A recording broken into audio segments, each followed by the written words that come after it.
policy interventions and helps better practices. So for this year, so I'm trying to catch my breath.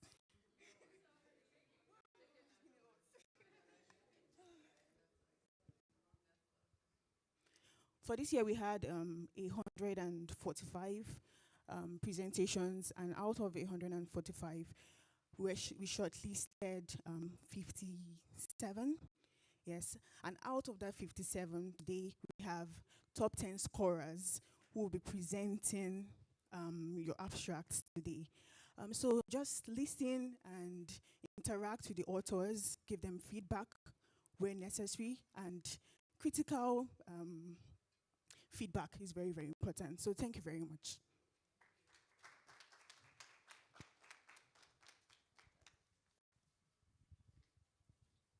Thank you, Jessica, and good afternoon, everybody. We welcome you to this session, which is like research sprints, and we wish the participants the very best. But before we start, I'd like to introduce the panelists. We have Professor Hawa Lamino Abubakar. And we also have Dr. Bukola George and Dr. Isaac Oyekola. Okay, so each presenter will have 3 minutes in the first place, after which we'll leave a 2 minutes period to entertain comments and maybe questions, but definitely not more than 5 minutes in all for each participant. And so we'll be calling them now. Mohammed Alaji. Pardon?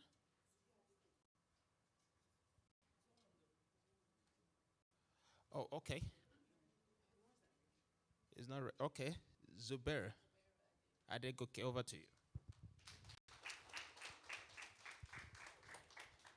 Thank you. Good afternoon, everyone, once again. I would stand on the existing protocol. My name is Zubair Adegoke, and I work with A Strategy and Consult. I present to you the role of women groups as key influencers in driving community mobilization for primary health care uptake in southern Nigeria. Next slide, please. Okay, brief background. Over time, we know that the public health indices in Nigeria has been below the national targets, including routine immunization, ANC attendance, nutrition, etc. And one of the challenges to that is because people don't even go to healthcare center, people don't even want to take healthcare services, primarily due to confidence in the healthcare system. They don't trust the healthcare systems and other surrounding factors. And one of the strategies that has been deployed by the national is to roll out community-based demand generation approaches, including leveraging community influencers to sort of drive positive behavioral change amongst community inhabitants that have this very low confidence. And we conducted this study to sort of identify the prominent community influencers in the communities across all the 17 southern states in Nigeria. Next slide, please. Okay, so we set out 3 main objectives. One is to identify the key barriers to positive healthcare seeking behavior. What are some of the barriers as to why people are not even going for healthcare services? And secondly, we wanted to develop a line list of prominent influencers across these 17 southern states. These are people that, when engaged, they can drive positive health seeking behaviors amongst community inhabitants. And lastly, we want to develop an engagement that is effective enough to drive this positive influence. This study was conducted between January to March, and we spoke to key individuals in the community and also groups conducting KIRs and FGDs. Next slide, please. So we have some of our findings. First, to the barriers to health-seeking behaviors across all the barriers that we found.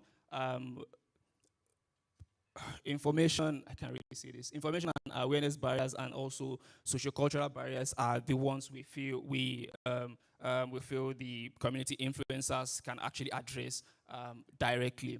and they constitute to about 31% of the barriers that we found across the 17 southern states. Next slide. Now, going to the influencers we found across the 17 southern states, we've been able to categorize them into two. We have the primary influencers and we have the secondary influencers. So the primary influencers consistently emerge across all the states from the people we spoke to, from the findings at the state level, at the community level. They came up as very effective, and if engaged properly, they will be effective in driving the positive behavioral change that we want. And the women group came third, behind traditional leaders and religious leaders, to drive all of these processes.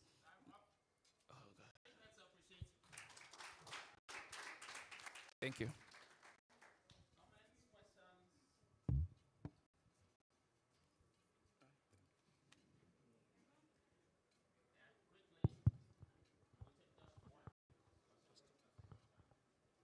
All right. Thank you, Zubar. Good work that you've done there. My name is Ernest. I work with CEDA. The question I have is, for this work, did you tie to any framework? Was any framework used? You know, especially as you were planning the study, and for your analysis as well. Did you tie to any framework? Because I feel it would be good, the work that you've done, to tie to a framework, especially as you want to move to publication. Yeah. So conceptually, we tied it to the Prisma framework, right? So we conducted a qualitative assessment, and we sort of we adapted the Prisma framework. Yes.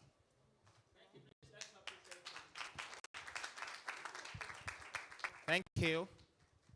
We'll move on to the next. So please, let's know who is next.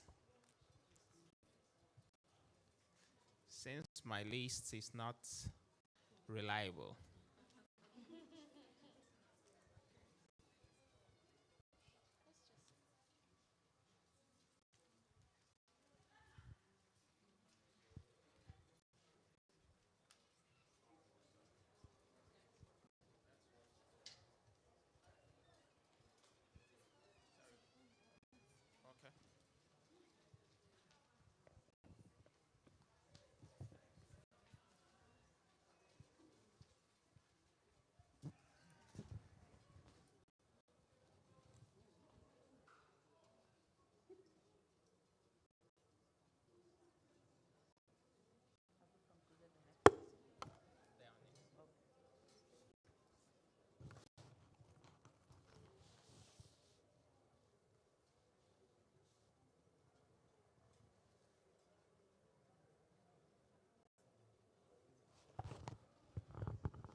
Good afternoon, everyone. My name is Chibuzawa Boso.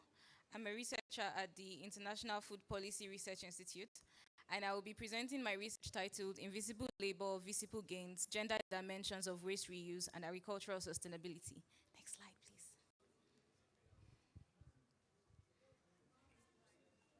Next slide.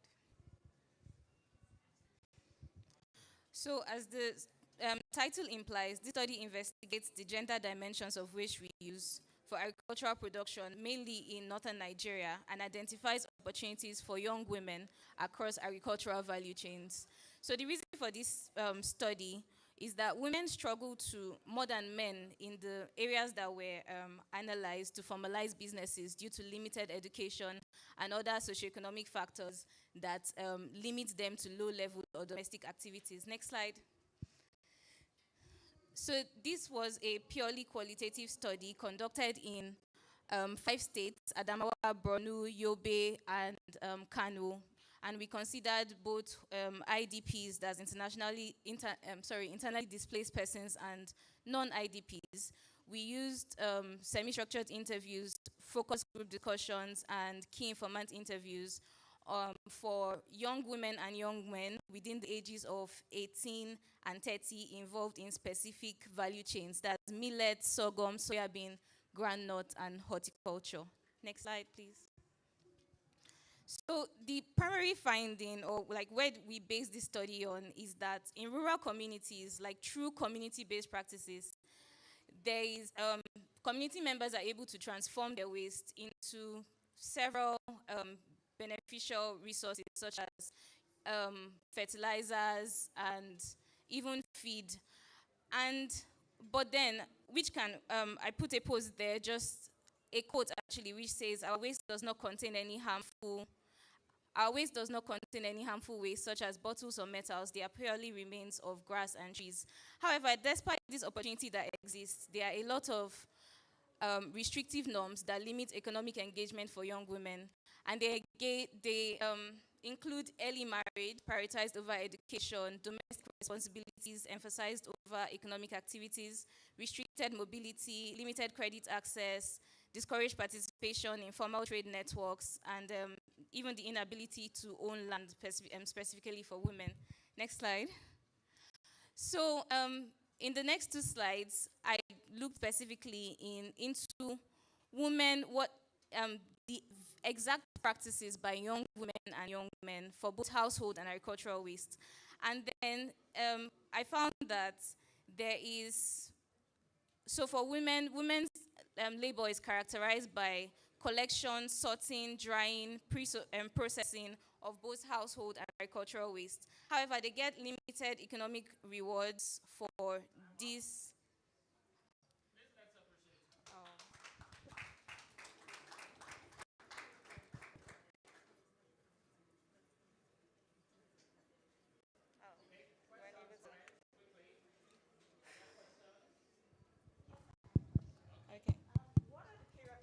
From your study. My name is Dr. Basirat Razak Shuaib. I'm the founder of the Wayfoot Center for Children and Women.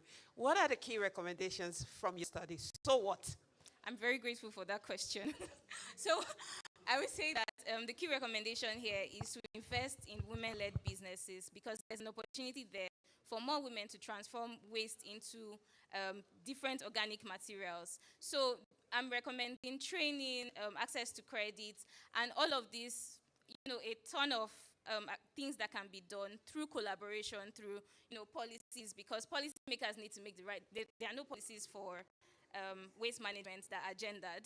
And then also recommending NGOs to look into that. There are a few NGOs like Sasakawa and a couple of others that, already train women, and then even research institutes and all that. Thank you very much.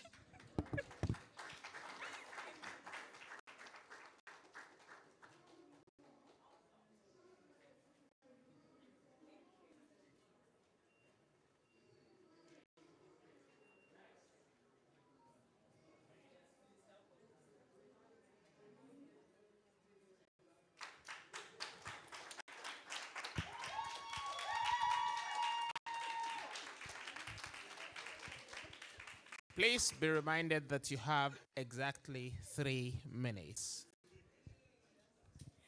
Good afternoon, distinguished guests. My name is Omleha Isaac, and I'll be speaking to Visual Voices Beyond Entertainment, leveraging creative media and shaping gender discourse through community screenings. Next slide, please. So this survey was carried out by Site for Family Health in collaboration with MTV Staying Alive Foundation. It was based off an Oxfam report that says women and girls put in 12.5 billion hours of unpaid care work each and every day.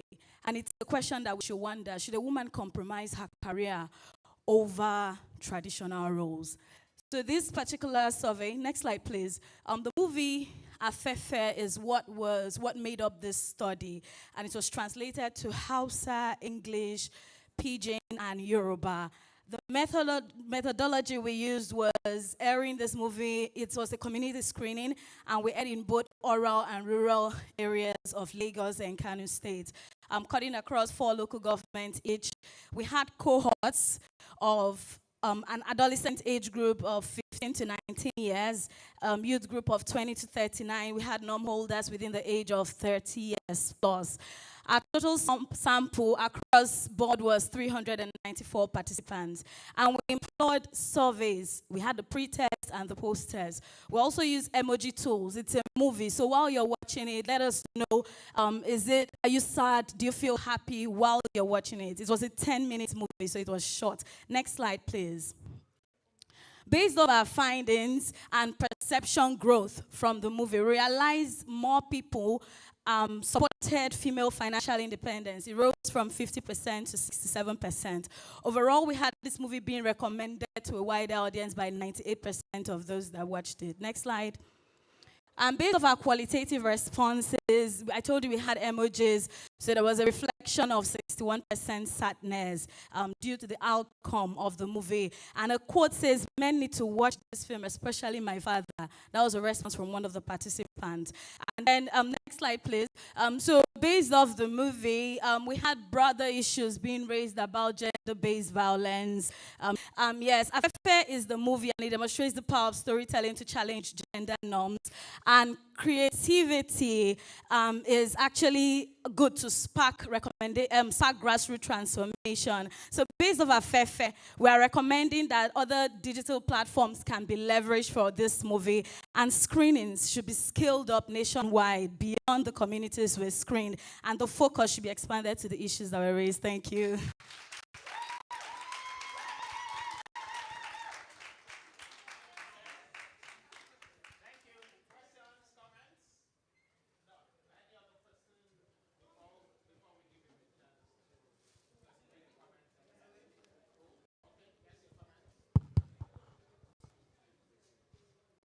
Thank you very much for this research. So I want to ask, I recently read a study on the role of true crime entertainment and how it is, projecting some biases and all of that. I want to ask, were there some that you spotted while you were doing this kind of research, since it's also in the entertainment space?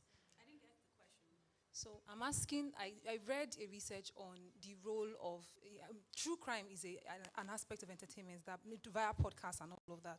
So I read a research that was explaining that some of the biases, although there is the positive benefits of these podcasts and all of that, but some of the biases that they project, maybe sensualization and all of that. So I was wondering if maybe there are some that you spotted while you were doing this research based off Afefe and the things that you saw through. Okay, we had 2 regions, so our challenges were like regional disparity, also trying to act this movie to suit the culture. So Afefe was shot in a Lagos-like setting, so we might not have experienced something like this.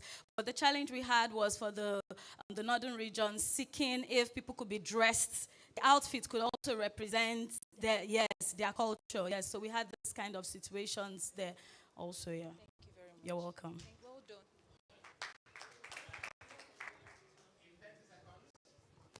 All right, 30 seconds.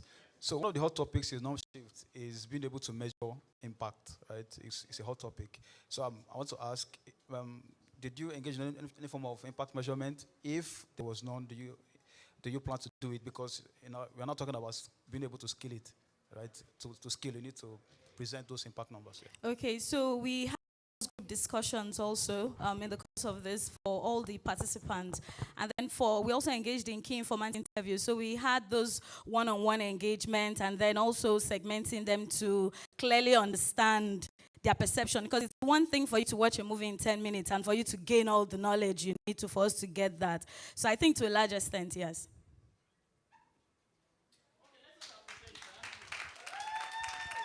Thank you. The next presenter.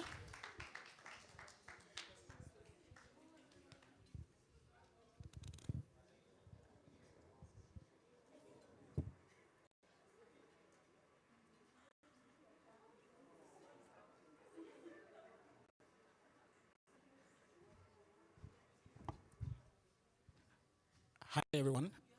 I lost my favorite sister, and my wife had stillbirth while I was 25, and this was the reason why Project Baby is a big project to me. Thought slide, please. Project Baby was designed to thought slide. Yeah. So Project Agbebi was designed to, one, build the capacity of healthcare providers to be able to support women who have are in the first time pregnancy, build the capacity of healthcare worker, because the reason why a lot of women don't go to primary healthcare centers is because of the acceptability and the service providers, and they chose to go to primary traditional birth attendants. Also, I understand that women need community support. When women have support from both families, husband, and relatives, they thrive a lot. So the project was designed to establish a community-based support group for women who are first-time mothers and women who have gone through traumas, challenges. We created a safe space for these women to be able to thrive. And also, women spend a lot when it comes to pregnancy, when it comes to nurturing baby, and then we want to be able to build their capacity through financial literacy while they are while they are going through the journey of motherhood. How can they also save to support their delivery while their burden is not too much on the man? And then we understand that when we introduce incentive to interventions, we can change behavioral mindset, because we want to transfer women from the traditional birth attendants who are not skilled to primary healthcare centers. So we have designed that project to bring free birthing kits. So these women use this free birthing kit. You have free commodities that will give you safe delivery at the primary healthcare centers, so that they come to the primary healthcare center to have their babies. Next slide, please. So, and all of this is what I've said. This is the project, and then third slide. Next slide, please. Now, our impact on that project is because we have been able to build the capacity of over 20,000 women across 18 states in Nigeria to have safe delivery in primary healthcare centers. We've been able to support over 180 facilities with birthing kits, and we've been able to build the capacity of 210 healthcare workers who are now supporting women at the safe space level that they can have a good life. And also, we've been able to drive media to have over 10,000 messages across social media where communities understand that they need to support their families and the women. Last slide. Project Agbebi is a project that is also... This is the last slide. Now, the Project Agbebi is designed to say that when... Oh, shit. Thank you. Okay. I was expecting you, sir. All right. Ima, Okay. Okay, you want her to ask you what your conclusions are. We know the trick already. Okay. Even though we're able to at least glean some of the recommendation or the conclusion, my question, however, interesting project. Because for me, anything that supports or reduces maternal mortality, I think is very commendable. But I'm looking at sustainability. Was that built into this project? Yes. And what really was the plan? So what we did was that I remember that I said that we'll build the capacity of healthcare providers. So our safe space program, this project started 2023, and we are across 18 states in Nigeria now. But then we are not actively in those 18 states. The project is currently still running, and they still come to us. We support them with birthing kits. But the support group, the support group that we created, was being handled by the healthcare providers who are now doing the safe space program, because we've trained them on mental health, health economics, and also they have financial literacy as well. So healthcare providers are now doing sort of a job for women within the group. So they say that safe space is there for them. Yeah, thank you. Okay, any other comments? Yeah, one more, and then we'll... Good afternoon. My name is Adini Ismail Alani. So my question is around learnings. So you've been implementing activities, with your participants now. So what learnings have you gained from these implementations, and how are you ensuring that these learnings, inform programming going forward? All right. So one critical learning that we understand is that women going into traditional birth attendance is not because they are not informed. It is because they feel safe there. And now one major shift that we've done through that is to now transfer what are the benefits they are getting from traditional birth attendance, and then we transfer it to designing of the curriculum which we're using to train the healthcare workers. So they see that the healthcare system as their traditional homes. Yeah, thank you. Okay, thank you. Let's appreciate him.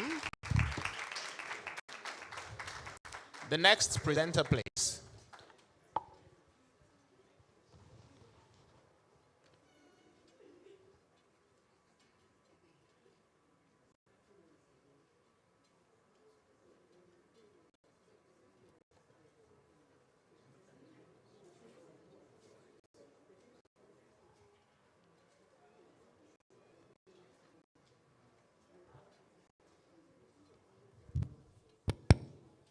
Good afternoon, everyone. So my name is Queen Ugueru, and I am representing Strong Enough Girls Empowerment Initiative today. Next slide, please. Sorry. And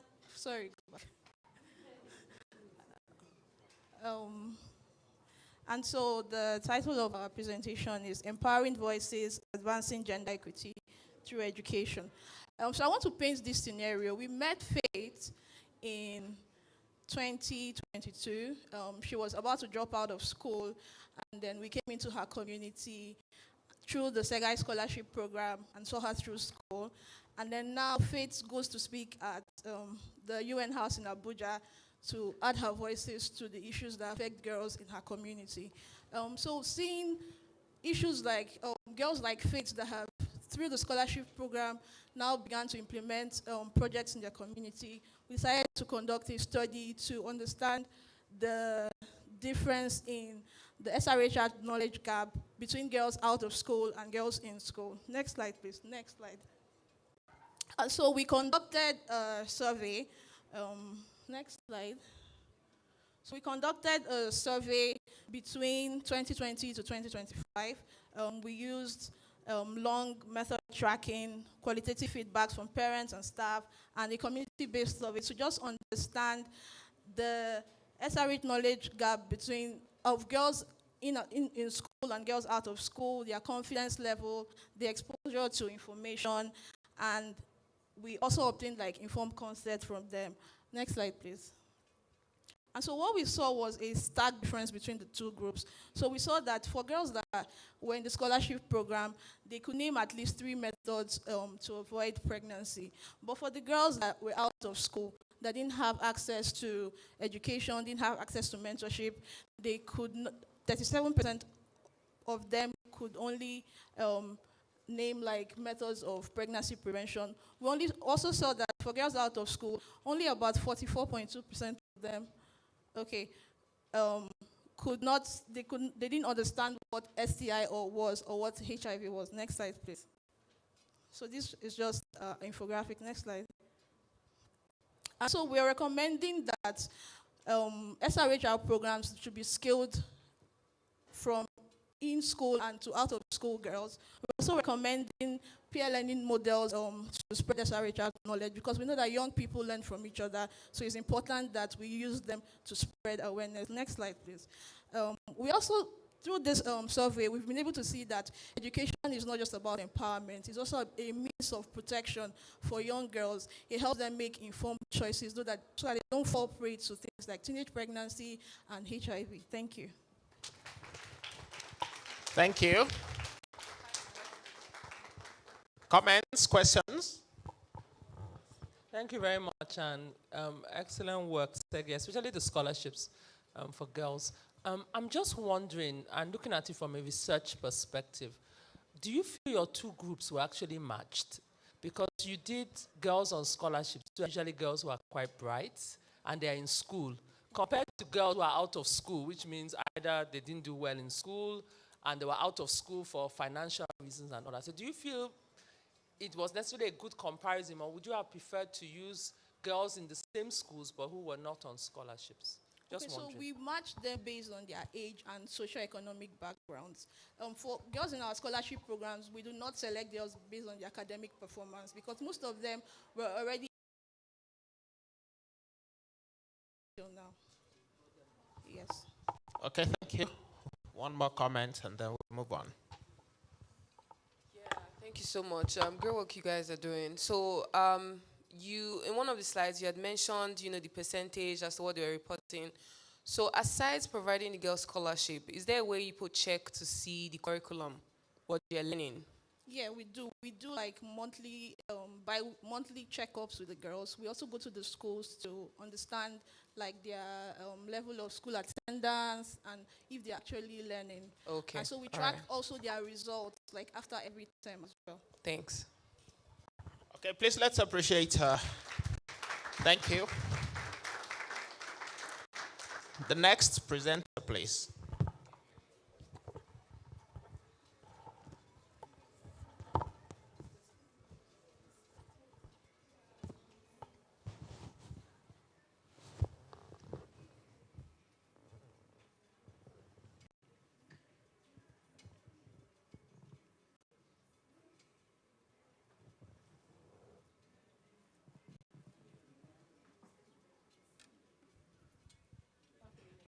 Thank you. Good afternoon, all. My name is Sheyanwo. I'm going to be presenting the findings on titled Disrupting Harmful Gender Norms to End Child Marriage, insight from a human-centered study with stakeholders in Oyo State. Next slide, please. From literature, we found that CEFM is still profound in Oyo State, despite the fact that it's a cosmopolitan state.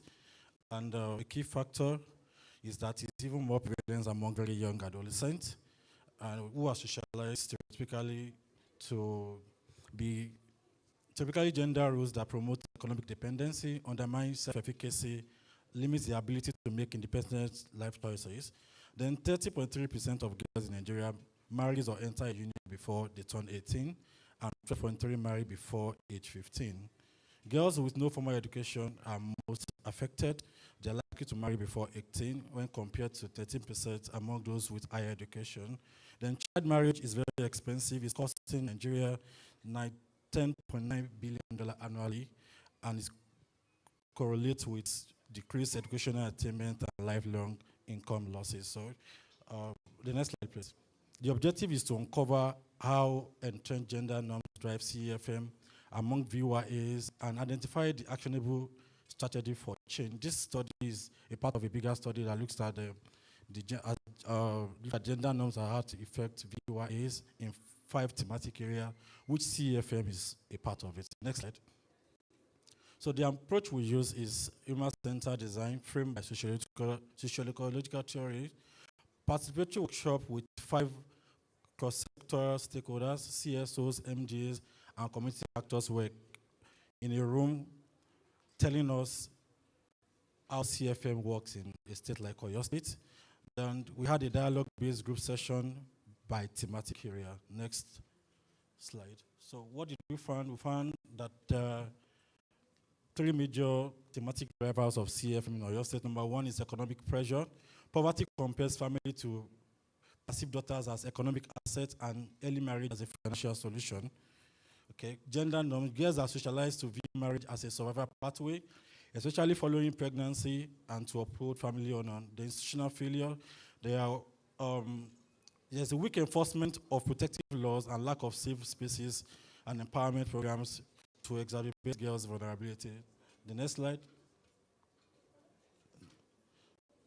So we have economic pressure, gender norms, institutional failure as the drivers of CFM in Oyo State.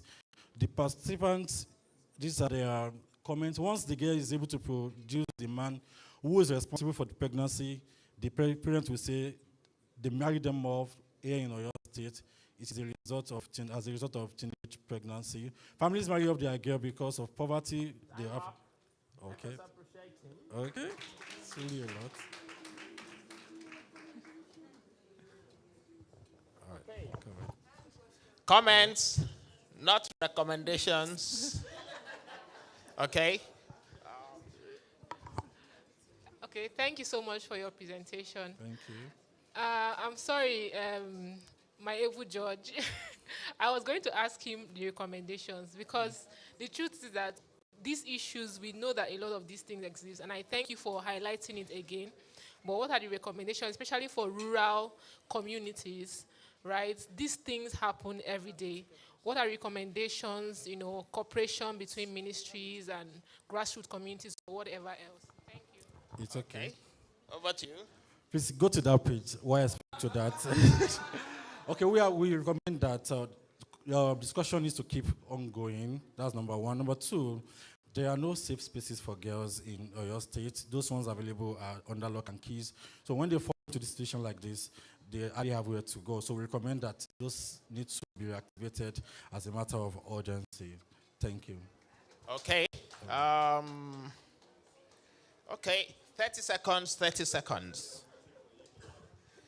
I'm sorry, just quick one. So for people that are looking to implement projects that are shifting norms on child, early and forced marriage, and the major driver is poverty, what are you recommending we focus on to deal with that? All right, so there's women economic empowerment. And if you're looking at VYAs, you know that their major issue is lack of self-efficacy. So whatever we can do to increase their self-efficacy by empowering them at a very young age, especially on financial literacy and getting life skills for them, will go a very long way. Thank you. All right, thank you. What were the key enablers and barriers that you noticed or that you encountered in conducting this study? Okay, to put people in the room, extremely busy people, became a very serious barrier. And then another barrier we faced, like we're actually looking at industry experts, people who are in this field of CFM. They are also in short supply. We had to meet with the Ministry of Education, Ministry of Health, and Ministry of Education and Health. They were the one that gave us all the list of the CSOs and actors, and we were able to bring all of them under one roof. Okay, thank you. Let's appreciate him once more. We'll move on to the next presenter. Who is next? Okay.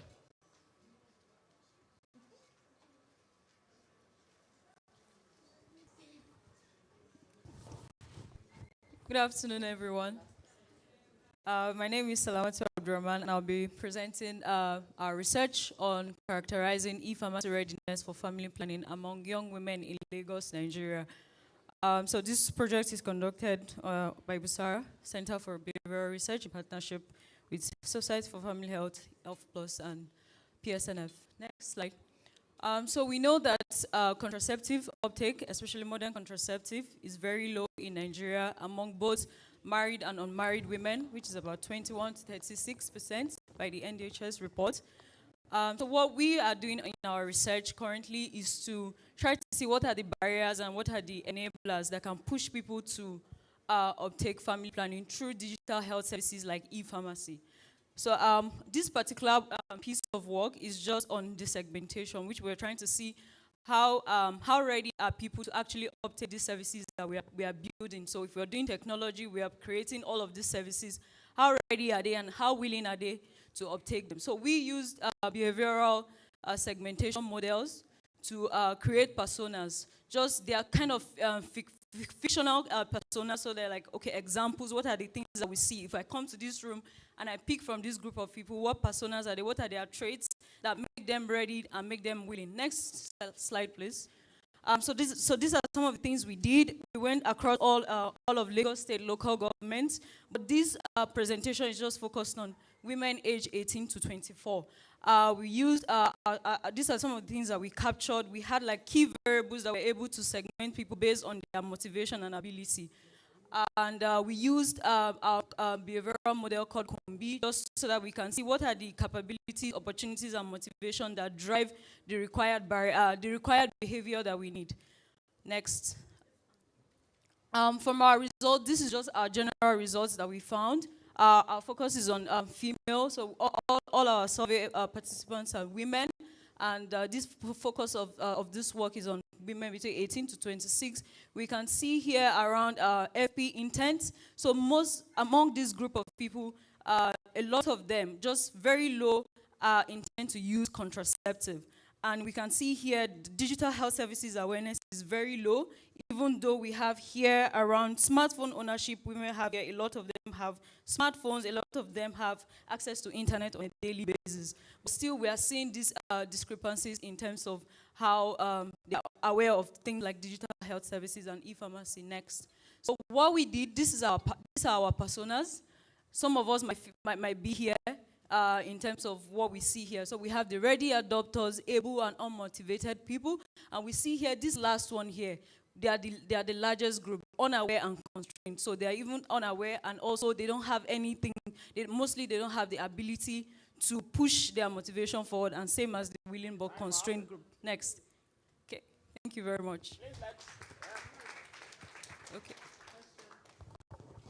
Question? Please give us your recommendation. Thank you. Thank you very much.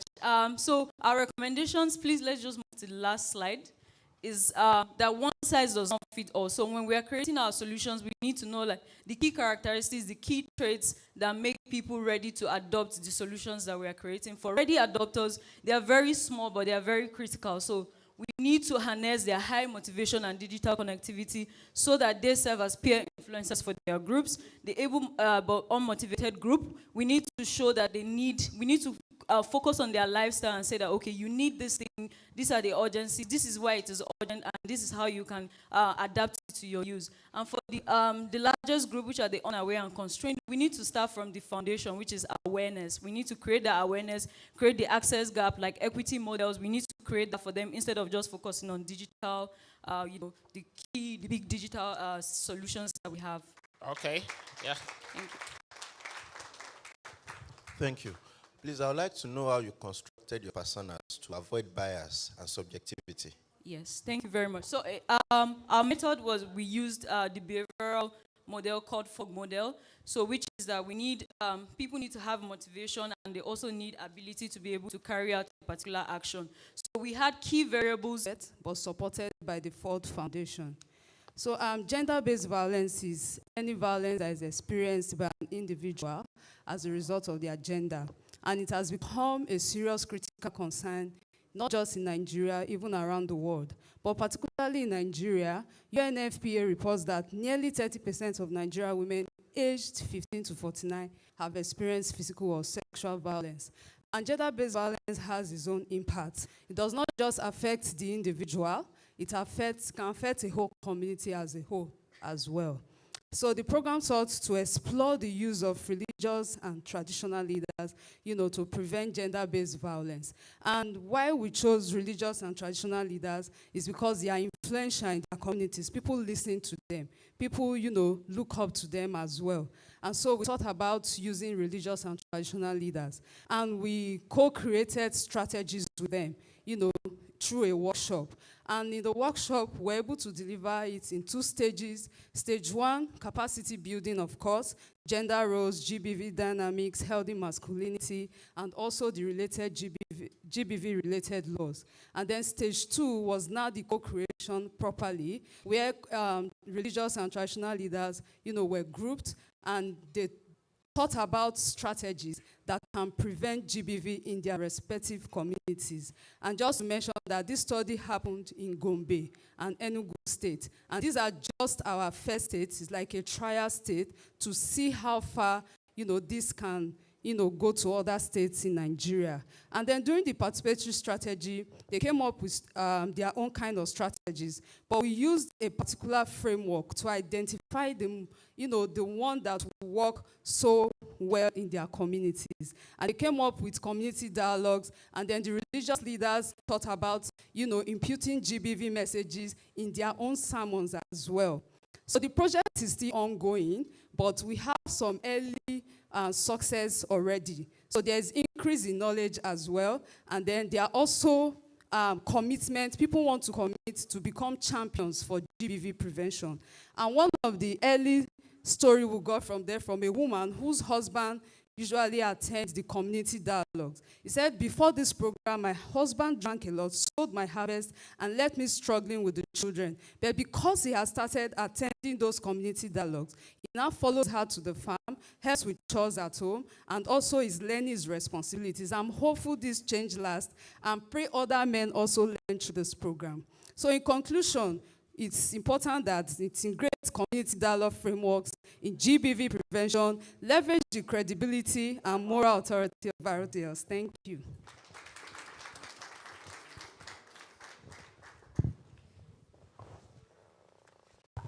Comments and questions. First, we'll take someone who has not asked any question. Thank you very much, and well done for an amazing presentation. My questions are two in one.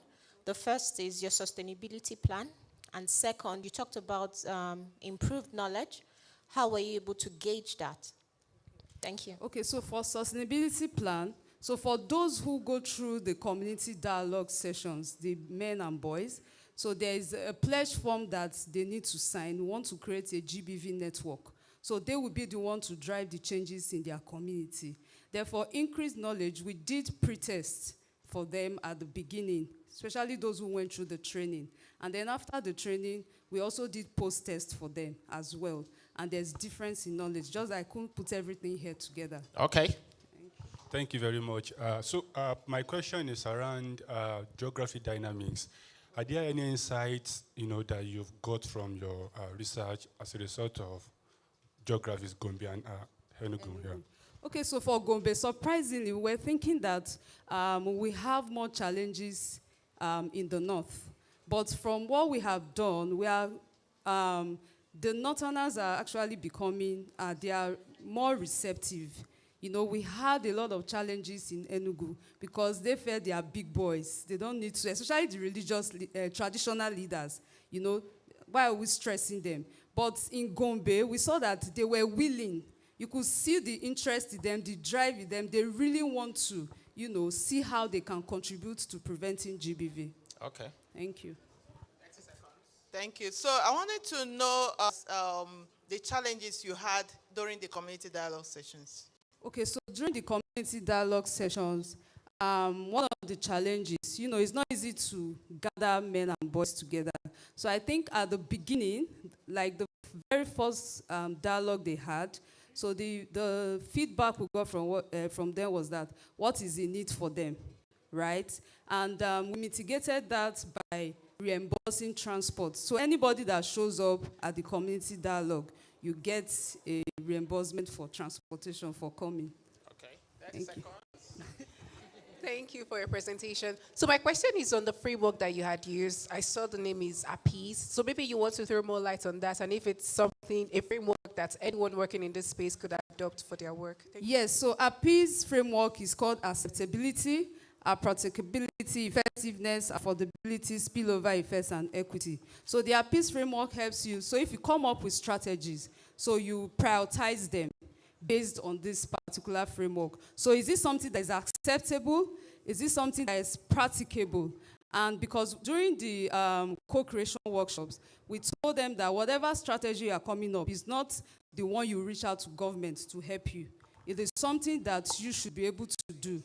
Yeah, so you just follow that and then you prioritize. Then the one that ranks the highest, then you pick that. So that's what the framework. Please let us appreciate her. Thank you. The next presenter, please. Oh, that's all. Okay. Yeah, so thank you all for participating in this session. With that, we'll bring the session to a close. We will collate the results and the top 3 winners will be announced at the main hall. Thank you. Yeah. Yeah, so we can move to the main hall right now. Thank you so much.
check.